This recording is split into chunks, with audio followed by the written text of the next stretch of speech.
নিভে গেল বাংলাদেশের রাজনীতির আরেকটি প্রদীপ। সোমবার দুপুরে রাজধানীর একটি বেসরকারি হাসপাতালে মারা গেছেন বর্ষিয়ান রাজনীতিবিদ তোফায়েল আহমেদ। ছাত্র রাজনীতির নক্ষত্র থেকে ৬৯-এর গণ অভ্যুত্থান কিংবা মহান মুক্তিযুদ্ধের ইতিহাসের বাঁক বদলে তিনি ছিলেন ধ্রুবতারা।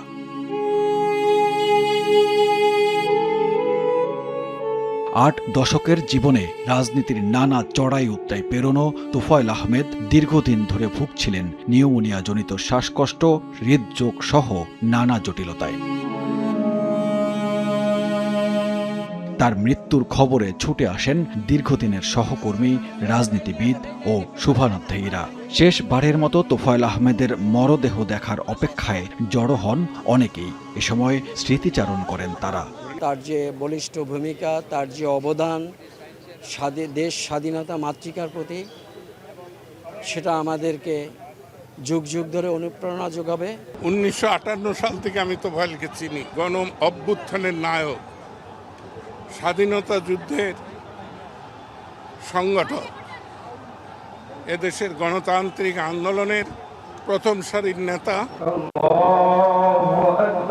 প্রথম দফায় বাদ মাগরিব জানাজা হয় ধানমন্ডির তাকোয়া মসজিদে। এরপর মরদেহ নিয়ে যাওয়া হয় স্কয়ার হাসপাতালে। মঙ্গলবার সকালে হেলিকপ্টারে মরদেহ নিয়ে যাওয়া হবে ভোলায়। বাদ জোহর ভোলা সরকারি উচ্চ মাধ্যমিক বিদ্যালয় মাঠে দ্বিতীয় জানাজা শেষে কোরালিয়া গ্রামে মায়ের পাশেই চিরনিদ্রায় শায়িত হবেন এই কিংবদন্তি। শেষবার যেদিন দেখতে এসেছিলাম শুধু দুইবার ডাক দিয়েছি যে দাদা ভাই, দাদা ভাই, এভাবে দুইবার ডাক দিয়েছি, উনি আমার দিকে তাকিয়েছেন, এইটুকু। আর তার সাথে আছে আর তাকাই নেই। দল মত নির্বিশেষে সারা বাংলাদেশের মানুষের জন্য সে নিবেদিত প্রাণ ছিল।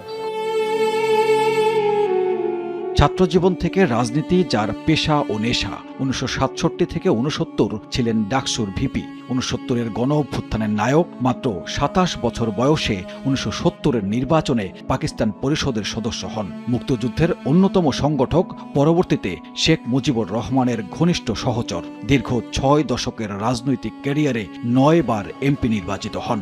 দায়িত্ব পালন করেন শিল্প ও বাণিজ্য মন্ত্রী হিসেবে। রাজনীতি ছাপিয়ে যার নাম বাংলাদেশের জন্মের ইতিহাসে অম্লান হয়ে থাকবে, তিনি তোফায়েল আহমেদ। সানবীর রূপল, সময় সংবাদ, ঢাকা।